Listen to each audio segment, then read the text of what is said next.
Hi there, Terry here with Quilts Love. All right, this is the last video of our fabric mini-series. Today we're going to talk about your stash. And I've been encouraging you over the last two videos to build a stash, have a stash, collect your fabric, that way you can use your fabric. Maybe for more than just this one t-shirt quilt that you're going to make, because I promise once you get started quilting, you're going to be a quilter. I've converted many. So if you ever get in trouble for going to the quilt shop, you just show that person that's upset this video, and you probably will get off the hook because you're not going to feel so bad about yourself. Of course, I'm running a business, but my fabric organization strategy. So I'm going to show you a couple of the places where I squirrel away my fabric, and I'm only going to show you my quilt fabric today, but a couple little places that I squirrel away my fabric and how I keep it organized. That way it all does get used and cycled through. My first place that I'm going to start is with the largest cuts, and this is my bolt wall. So I keep all of my bolts of prints, all of my bolts of all of my solids, and then all of my bolts of my fusibles. So because I make t-shirt quilts, I use a lot of different types of stabilizer. Most of them are fusible stabilizers. Some of them are non-fusible stabilizers. I'm going to have a video coming up pretty soon about how you can stabilize delicate and non-ironable fabrics. So I'll probably show you a non-fusible stabilizer then. But so this is the big cuts wall. Let me take you to the small cuts. And for my purposes, for your reference, my purposes, anything less than a yard to a half yard, I take it off the bolt. It's not worth being on the wall. And I put it into my stash or my scrap bins. And so let's go check those out. I have a feeling that somehow in this video, my fabric mini-series is going to become the Terra Tell-All. But let me show you a little bit about how I organize my smaller cuts of fabric. So in this dresser, I have big baskets of all of my less than full yard cuts. So they all go in here. I do organize all of my fabrics in these drawers by color, starting first with my neutrals, and then it goes Roy G. Biv, right, the rainbow, all the way through. And I do that so that I can quickly grab any colors that I want. I keep some special of my extra Kona cutoffs over here. That way I know exactly where they're at and I can just run and grab them. We also have, I find that Tupperware containers are really, really good for this. Tupperware containers are really good for organizing your fabric stash. In fact, my husband helped me do it. So I keep 1.5-inch squares pre-cut. That way I can just throw them into any fabric project that I have. I keep all of my 2.5-inch squares, and you'll notice these bins do not get separated by color.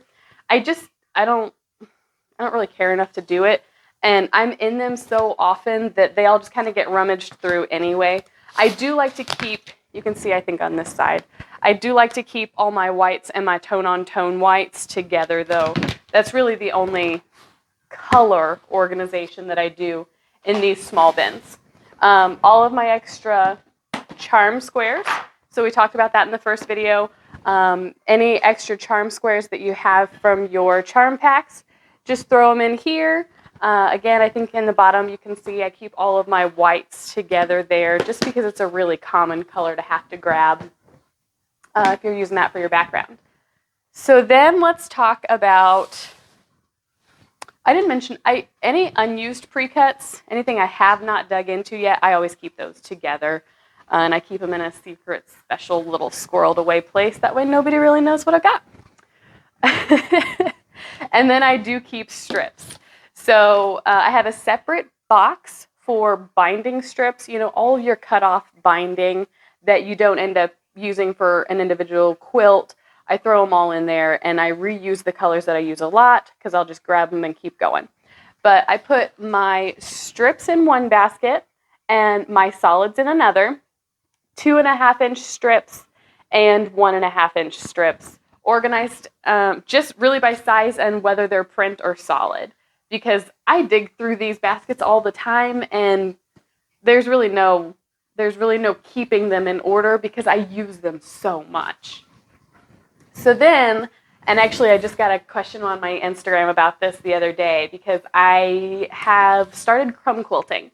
And if you are new to quilting, just know that you don't have to throw away those little teeny tiny scraps that if it's a fabric that you love, you don't have to throw them away. Grab a basket, throw them into a basket, and then you can make a fun little side project.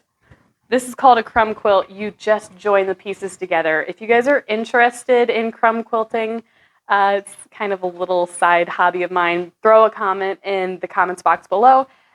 Tell me that you want to see a crumb quilting video because I'll just record it. I crumb quilt pretty reliably every Sunday. So I'll just record it on Sunday when you guys tell me that you want to see that. There are other places, of course, that I stash fabric. I think if any quilter ever shows you the true vastness of their fabric stash, you guys are really besties. You guys are going to be best friends forever. Maybe it's a little bit of inspiration. You can grab things. You can put fabrics together years after the print has been out of print. So if you see something you like, grab it, hold on to it, love it until you use it, but ultimately you do want to use it.